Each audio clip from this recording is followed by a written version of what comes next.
I'm Tom Hairgrove. I serve as Extension Veterinarian with Texas A&M AgriLife Extension Service. I'm Mark Dykes. I'm the Chief Apiary Inspector for the Texas Apiary Inspection Service. So basically, with the Veterinary Feed Directive, most people know, Feed Directive took effect the 1st of this year. And under the Feed Directive, medications to treat bees are included.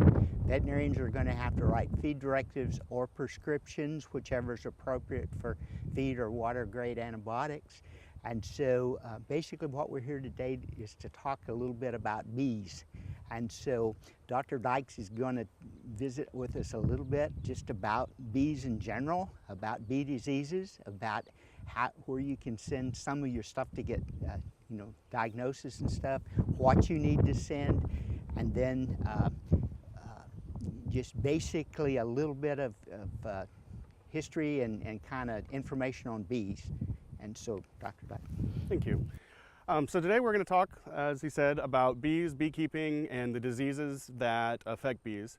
Just to give you an overview of what we're going to talk about, first we're going to begin with a little introduction to the Texas Apiary Inspection Service. Then we're going to talk about beekeepers and then beekeeping, and then follow that up with pests and diseases, and finally end with information on the apiary law and on resources that you can use to learn more about honeybees. The Texas Apiary Inspection Service was established in 1910 as a foul brood suppression service. American foul brood is still found throughout the honeybee industry right now. It's not as big as it used to be, but it's still an issue, so we still inspect for it. We're housed at Texas A&M under the AgriLife Research Department of Entomology. We operate under Chapter 131 of the Texas Agricultural Code. Beekeeping in Texas, you're going to find several different types of beekeepers. First is the commercial beekeepers. Those are large beekeepers that have a large number of hives. Then you have an intermediate type of beekeeper we could call the sideliners. And then you have small scale or hobby beekeepers. The commercial operations you'll find do pollination and do honey production and do queen rearing. Sideliners still do that, but it's not their main source of income. And then finally hobbyists, which are backyard beekeepers that generally have under about 25 hives. What's interesting to note is that in Texas, a majority of the beekeepers are hobbyists.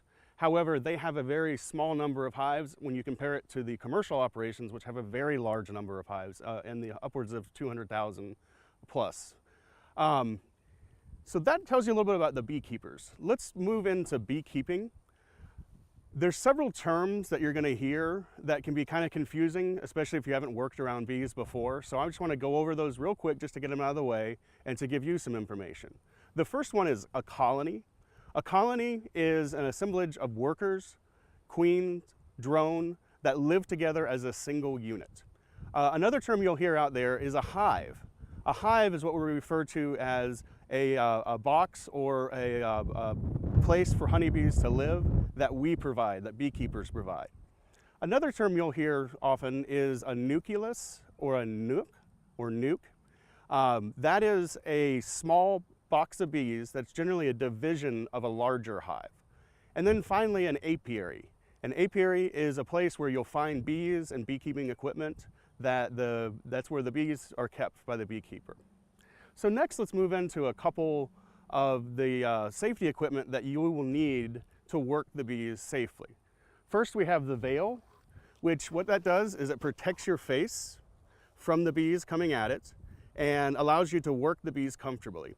A lot of people will use more than just a veil. They'll actually use a full suit, either a jacket or one that covers your entire body.